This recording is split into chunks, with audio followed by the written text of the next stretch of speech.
Okay, a very good afternoon to all of you, ladies and gentlemen, and welcome to this India at 100. I Have a Dream series, and today we are joined with someone who I think is not only a storyteller or who has a passion for storytelling, but I think someone whose life has been driven by curiosity. And that's what we know, but has achieved tremendous success. Currently, the CEO of Phantom Films. Srishti, Behl, Arya.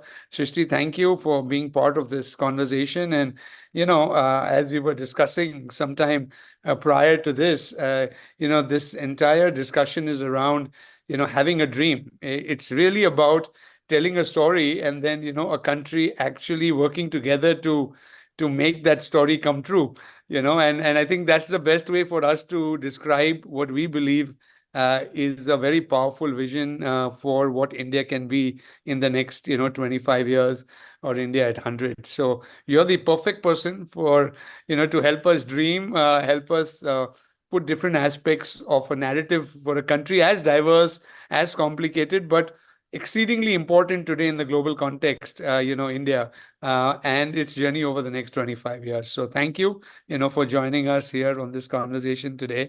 And maybe, the right way to begin is, about that same dream, right? I mean, if you were to wake up in 2047, what would you see around you, right? So what's your dream for for India at 100? Thank you so much for having me here, Rajat.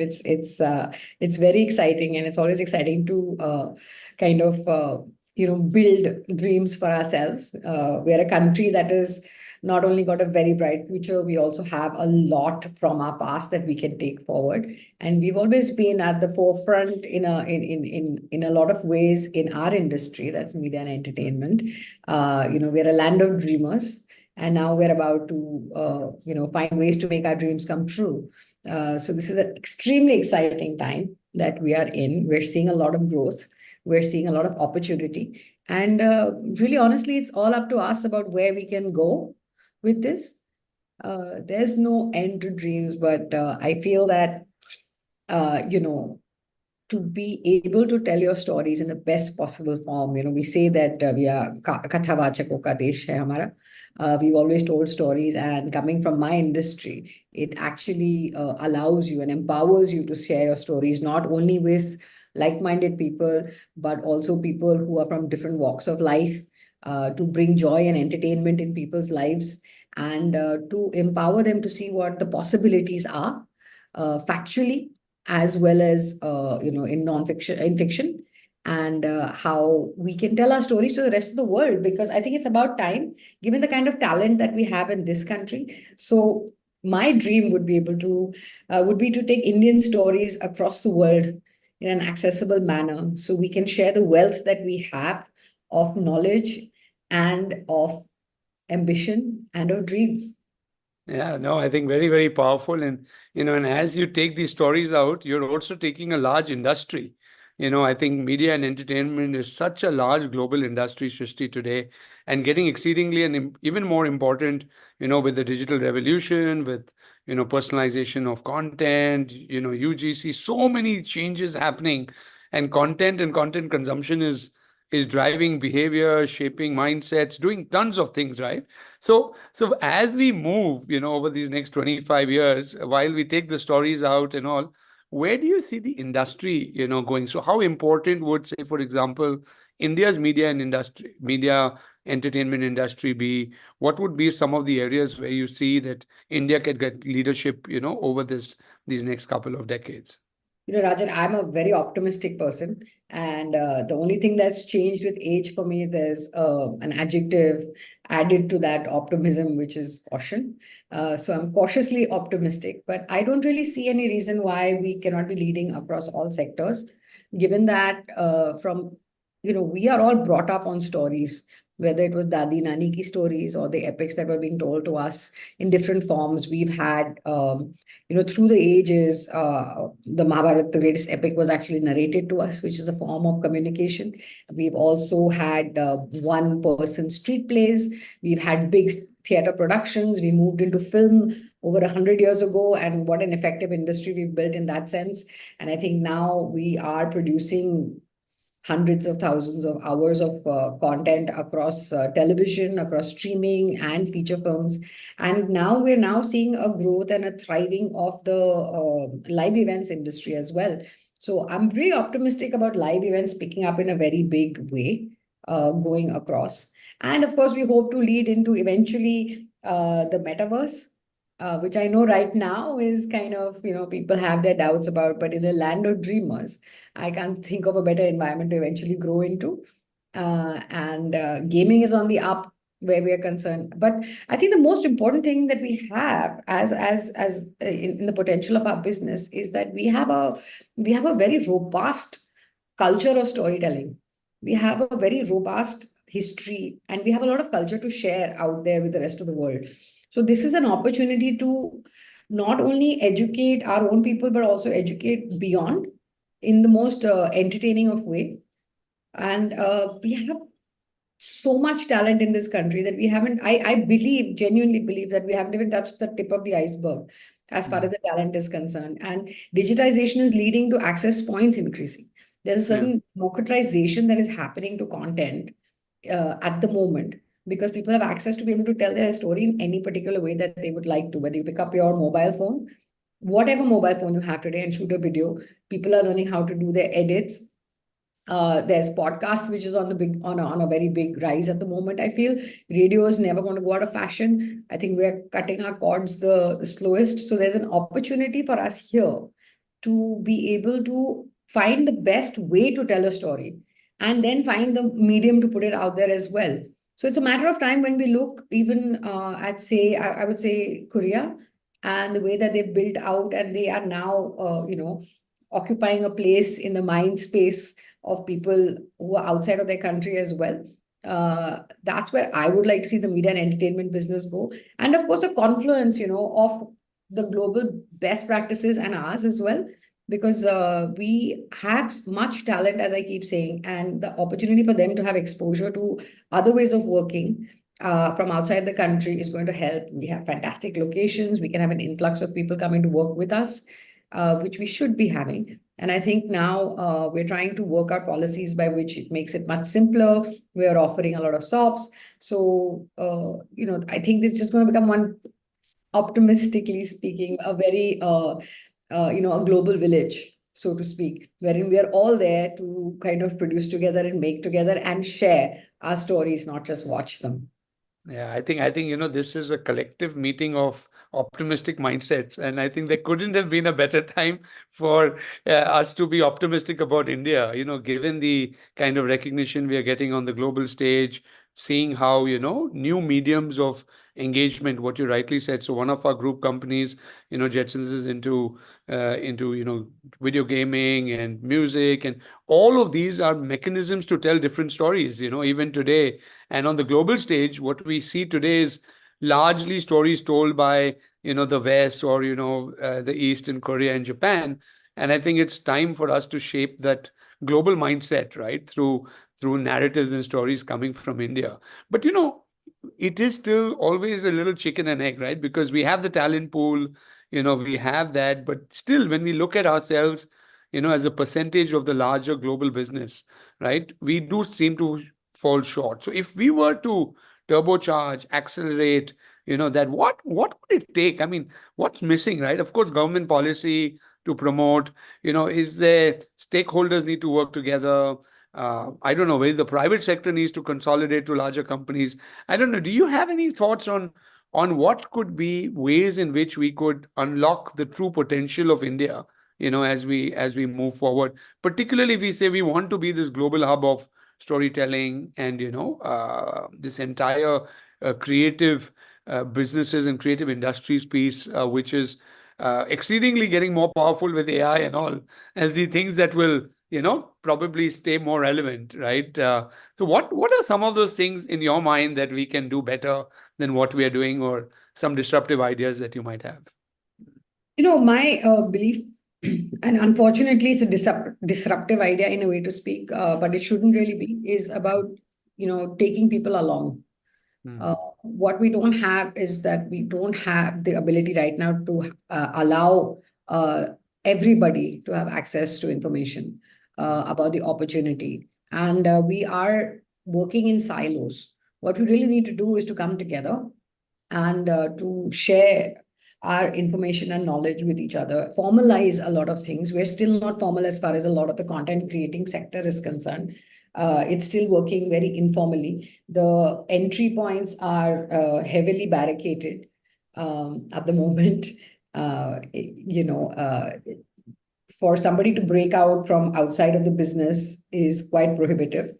The cost of production are very high, so people don't want to take enough of chances. And then when people come in as well, I feel that we have put guardrails around ourselves as far as the stories we want to tell are concerned, by the manner in which we want to tell. I was working in a global company before Phantom, and what's very exciting to see is that they are open to think out of the box. They're not trying to be protective to the old ways.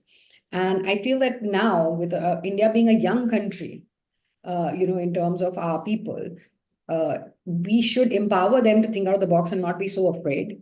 It's very, very important because we don't know where the next wave is going to come from.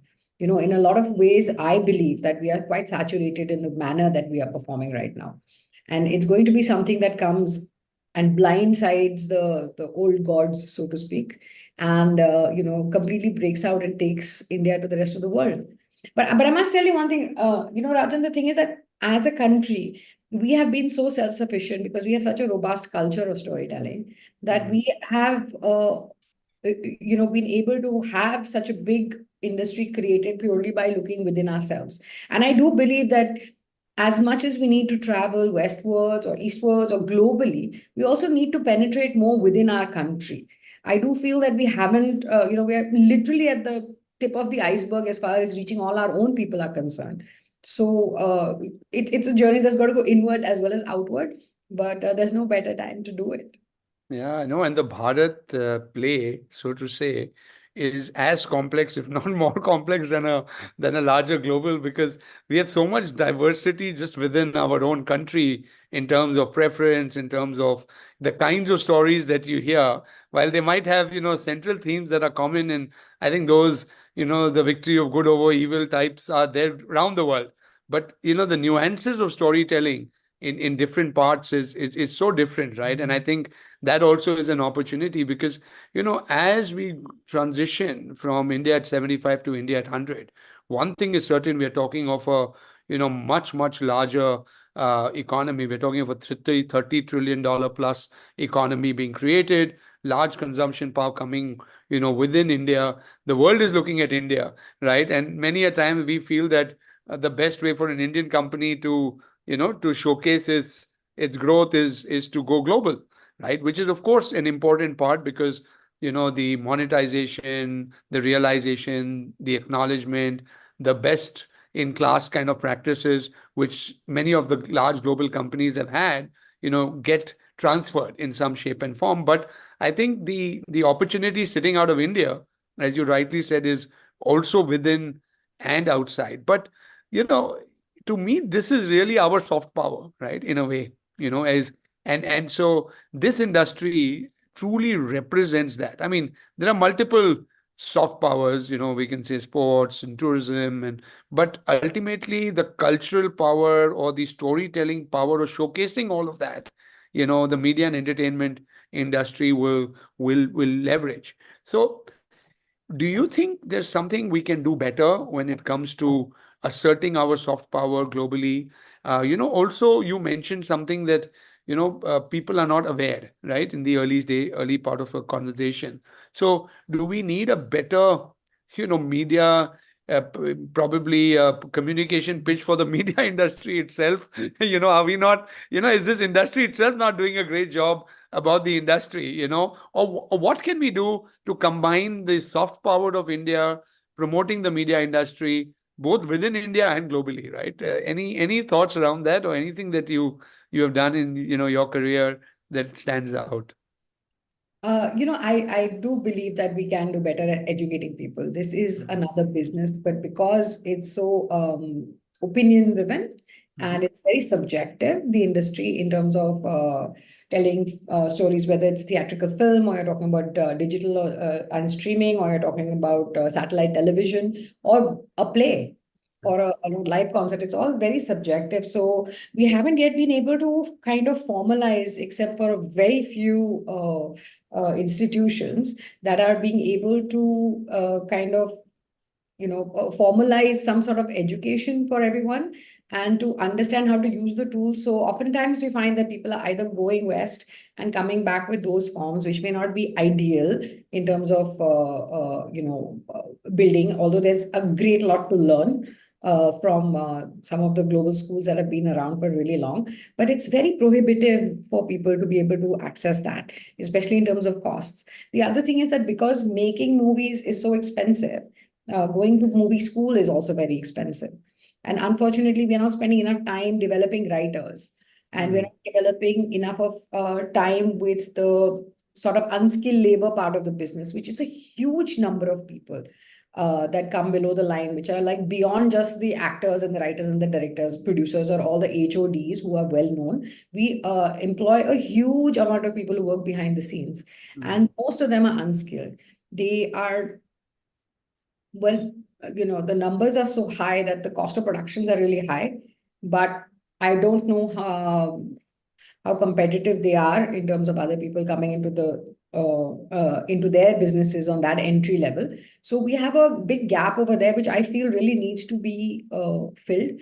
But we're just so many of us, Mm. which is why I would say that on a positive level is to like kind of upskill people who are in our environment is very, very important. While we all, yes, need to come back and contribute, but it'd be great to have support from the powers that be, to be able to educate people in the movies.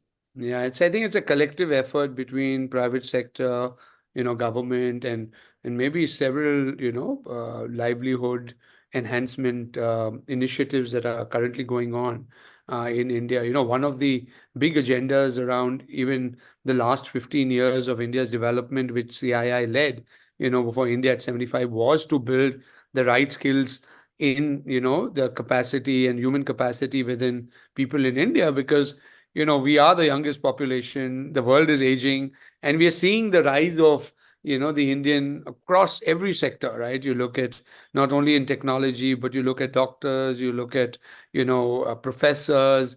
There is just like so much happening around the world, CEOs. Indians are at the center stage everywhere, government, politics, you name it, anywhere in the world. So the idea is about to build capacity, in our population. And when it comes to a little unorganized, relatively unorganized, sector or industry like media and entertainment, right? What are some of those initiatives, Shashi, that have worked, or that you think we can scale? Because in India, we always find there are a number of initiatives that happen as pockets of excellence, but they remain there, right? They don't really get scale. But if you were to identify something that you have seen work, right? Like I know in Pune there is a model which is a lighthouse model, where the young between 18 and 22 are kind of brought into that lighthouse. They're assessed, and they come from slums, they come from everywhere. They're assessed on some of their natural skills, for nearly 3 months, right, to genuinely understand where their passions lie before they are put through some a skilling, livelihoods enhancement program, etc. Government and others work. I'm just giving one example. It started as one lighthouse. Now there are 15, I think, in Pune, and there are about 50 around the country.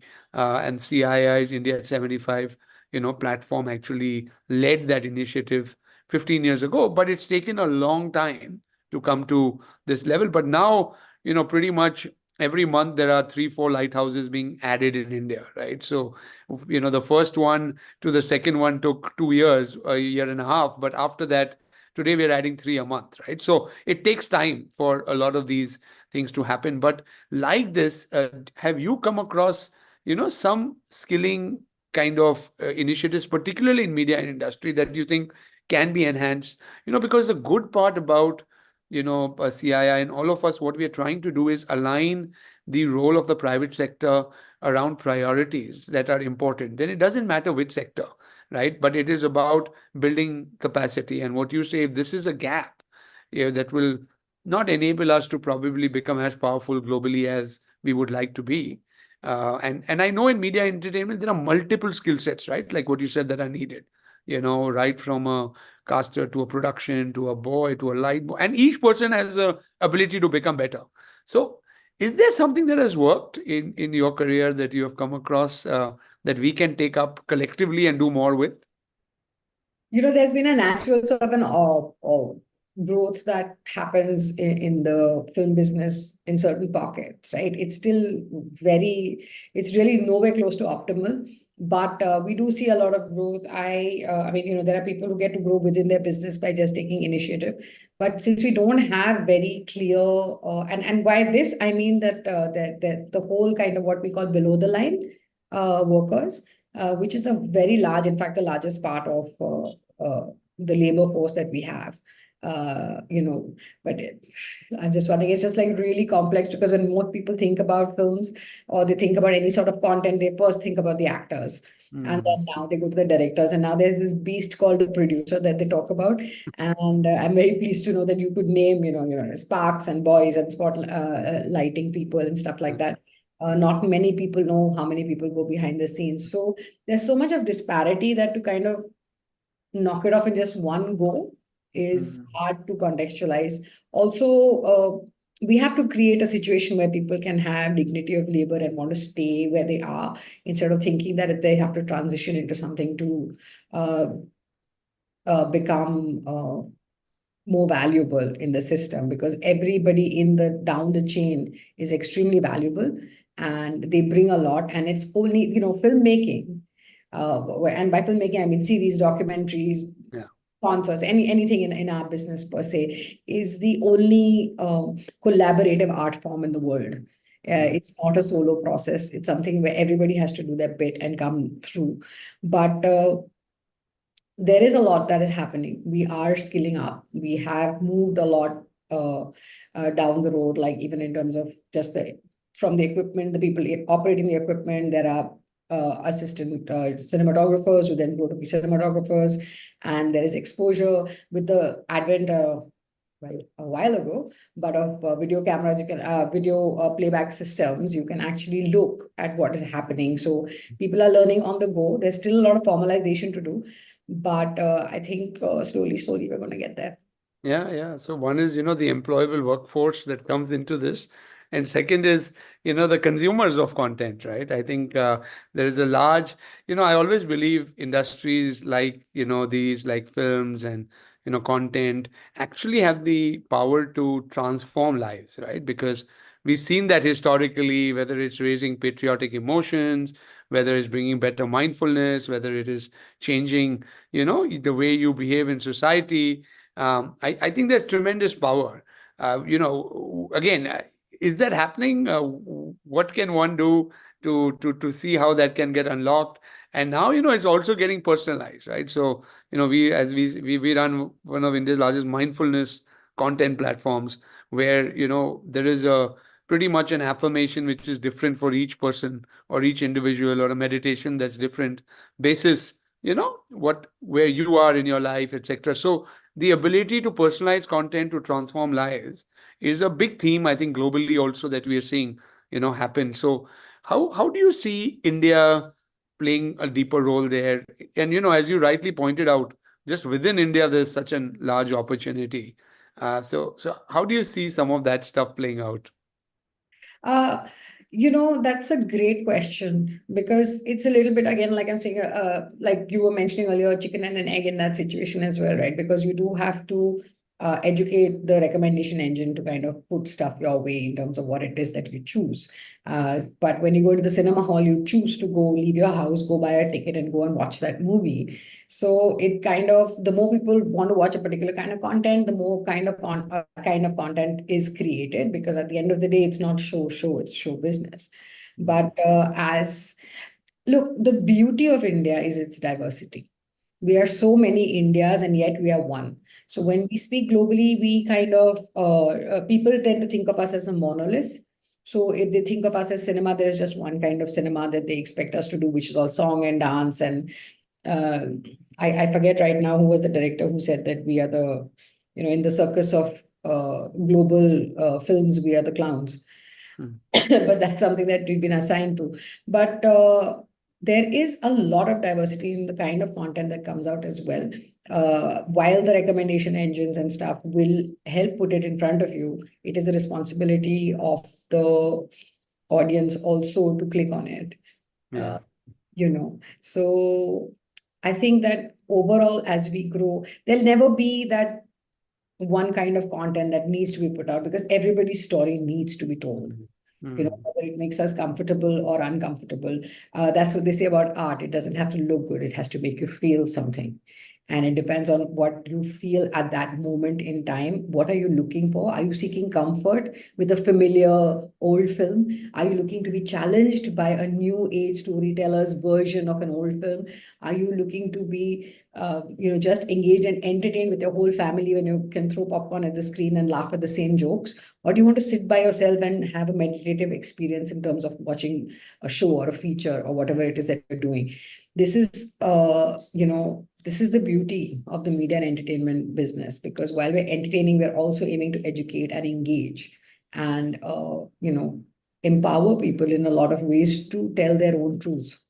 Yeah. And I think that's the biggest responsibility that we have. I'd love to believe that there was a one size fits all influence that we have, but people take away different things from different stages that they are in their life at that moment, out of a piece of content.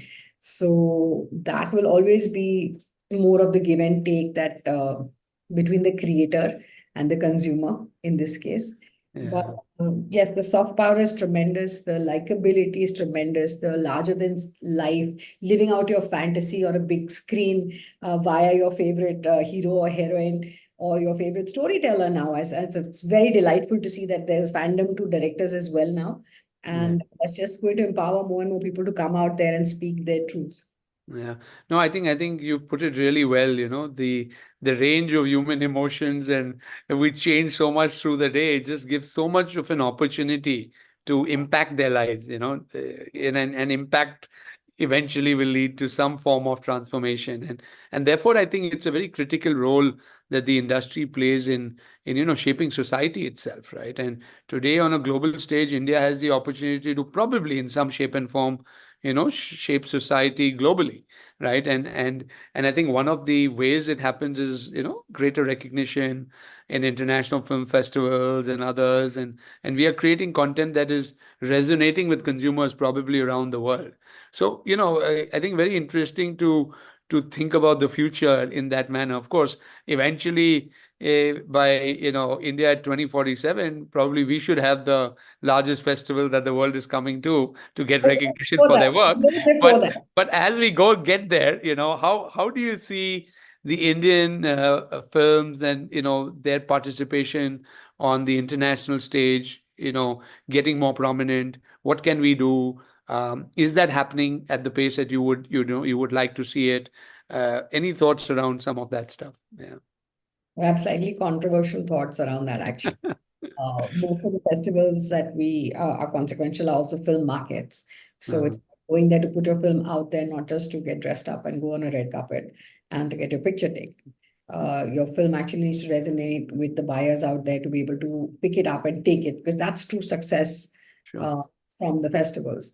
And now, with a great many number of festivals having to lean on sponsors and stuff like that, they also have people being sponsored to be there and wearing their clothes or their makeup or whatever it is. And deeply grateful for that, because whatever is keeping the film festivals afloat is a good great thing to happen for the festivals. But I do feel that in India we need to have an approach which is slightly different. We need to go there to sell our films, not just to showcase them. See, Rajan, I don't believe we need validation from the West. I Mm, have a fundamental problem with the West telling us what is really good in terms of what we do, because what's good our audience needs to tell us, but our audience needs to have the power to choose between various kinds of cinema, different kinds of story, different kinds of shows, and not just be restricted to the most populist material that's coming out.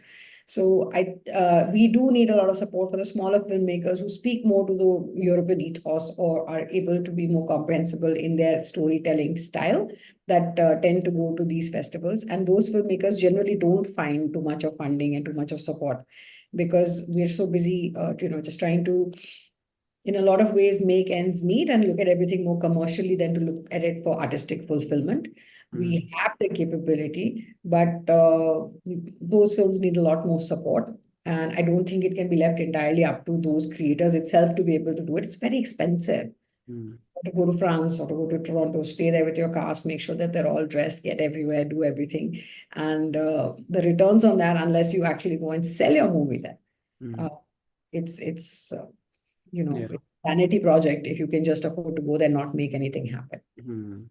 No, I think therefore I started this point out saying that finally the world will come to India because we will have the largest market, even in terms of your revenue, average ARPUs per user or spending per user with this, size of population. And, India is driven a lot by entertainment, as we have known.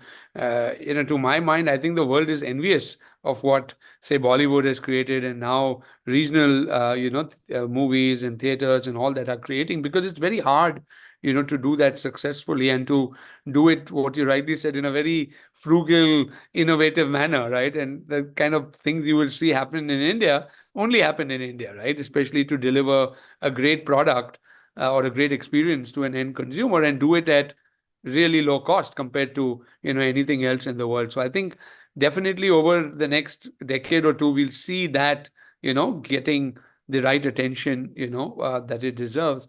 But, I also want to kind of move to one topic which I think is very relevant, given that you are a CEO of a company, and it's important for us to talk about, things like the role of women in this industry. I mean, women have such an important role to play in the media and entertainment, both on screen, behind the screen, in positions like what you so you've been a woman, you've been in this industry through the story. I mean, take us a little bit through your own journey and story, and maybe what can we do to see more people like you and getting inspired from conversations like this. So over the next 20 years we really want to see a force of women coming, because that's going to be a big reason for India to be able to play, that large, stage on the on in the world, right? Yeah. So some little bit about your journey and your thoughts around women at large in this industry.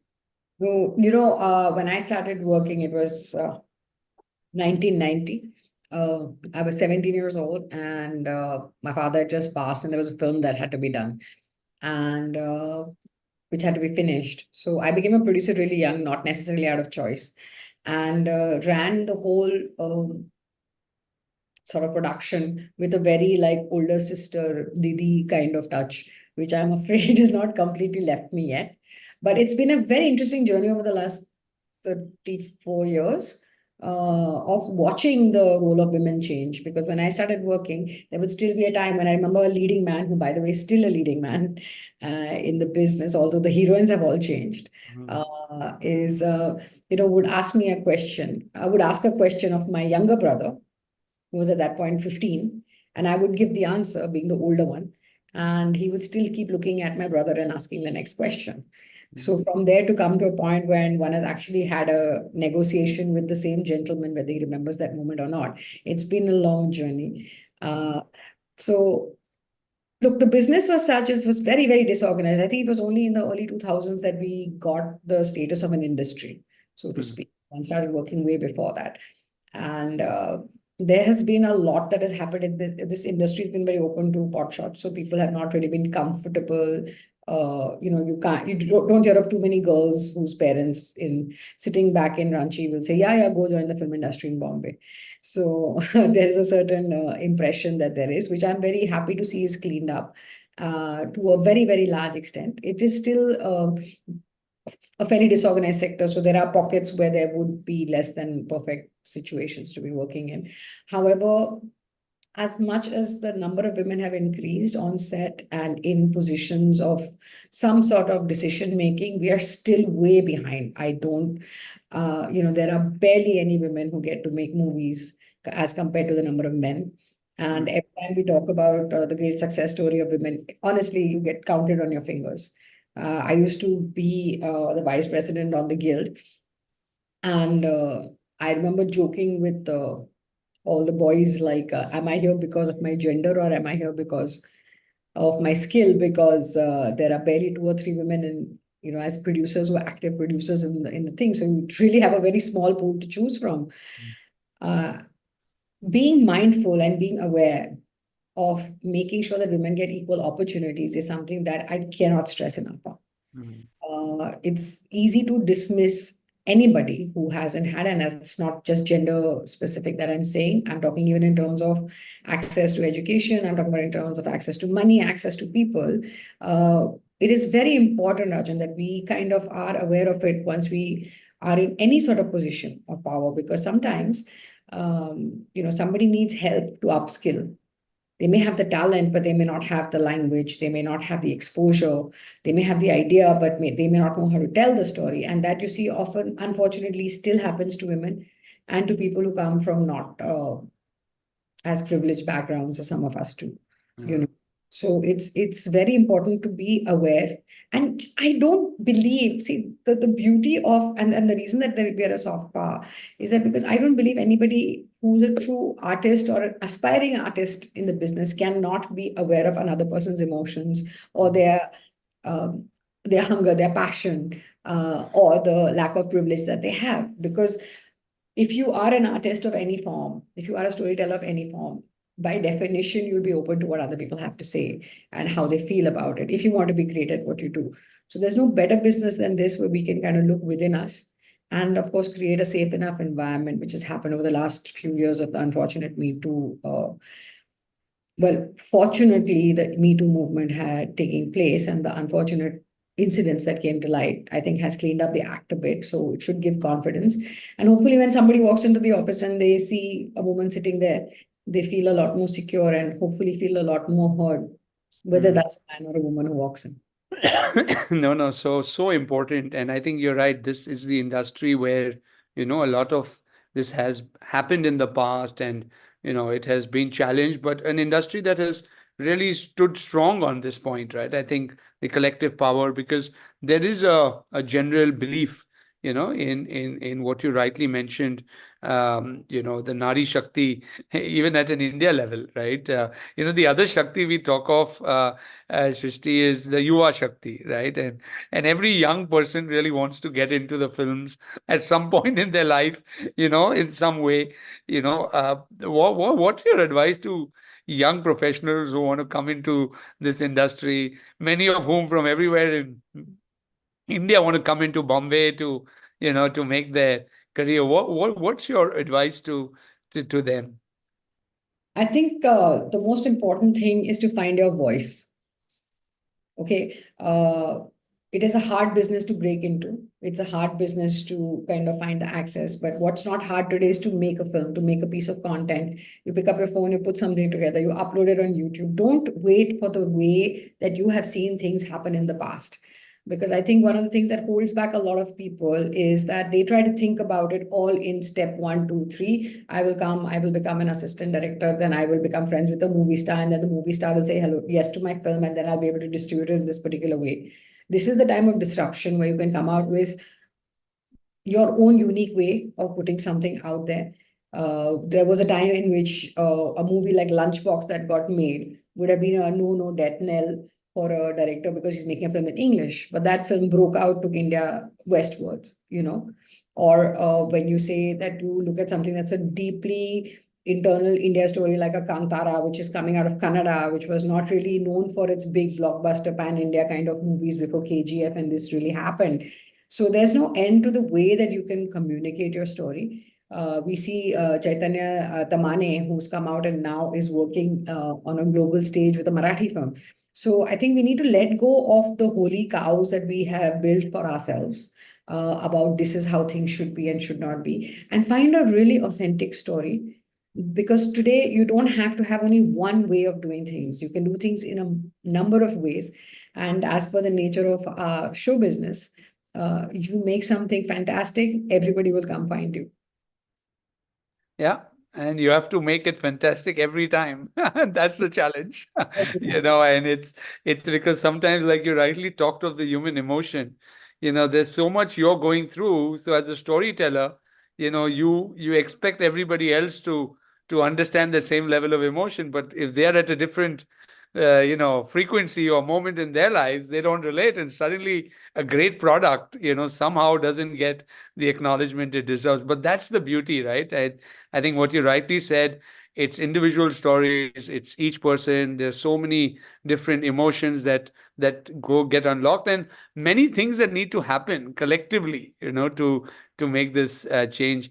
And the beauty is about the future, right? And how that's going to change. I know our time is running out, but we need to talk about, where will this industry head from here, given that, technology, AI, creativity itself, is getting, I would say, plagiarized in a way, because you can take creative thought from multiple people, process it in an engine, and come out with the best, creative idea that is there.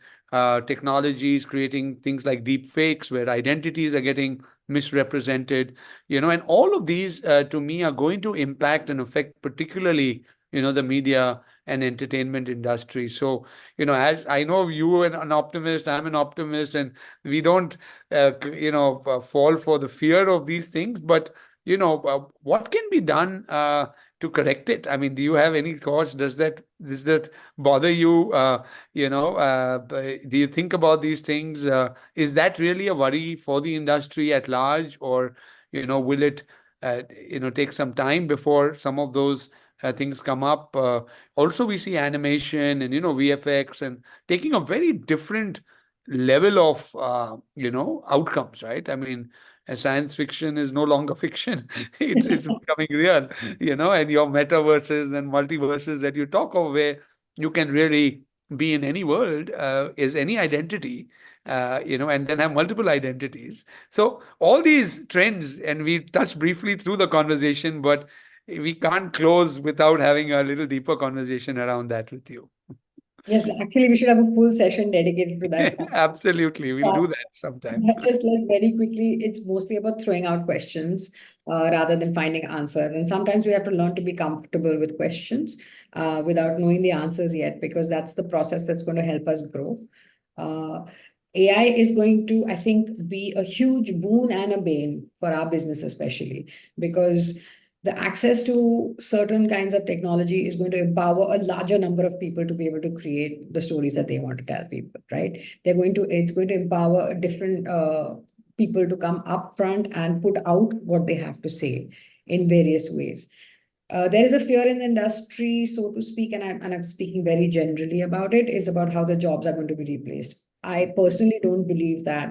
I remember when there was the SAG-AFTRA strike that was happening in the US, there was somebody who was carrying a placard that said that AI doesn't have childhood trauma. Mhm. So there is a lot that is authentically human, and the way technology, the AIs are growing at the moment, maybe one day they'll be able to recreate it authentically. But for now, we are feeding those machines and we are feeding those thoughts and we are feeding AI per se with our own experiences collectively. Maybe we can be a little more mindful about what we put out there and how we want to use this technology. It is here. We have to work around it. And the main thing is to educate ourselves. And by that, I don't just mean doing it in English, or I don't really mean that going to school for it, but to be aware of all the potential and try to. We've worked around so much, Rajan, especially in this country in the last 75 years. Mhm. We have worked around so much. We work around this also. Yeah, absolutely. And actually create new capabilities and technologies that will enhance, the outcomes of stories that we want to tell better. We want to have, those that should have greater impact on people, and, eventually transform lives. But no, it's been a really energizing conversation, to say the least, Srishti, and thank So you for this. And one thing is for sure, we're going to continue to engage with you over the next 25 years of your life at least, and see how we can do a lot of this stuff together to really shape the country and work collectively, as you pointed out so many times in this conversation, to bring about a greater change. So thank you, and look forward to chatting again and working together in some of these areas as we move forward. Thank you. thank you so much. Thank Thank you. you. Thank Take you. care. Thank you.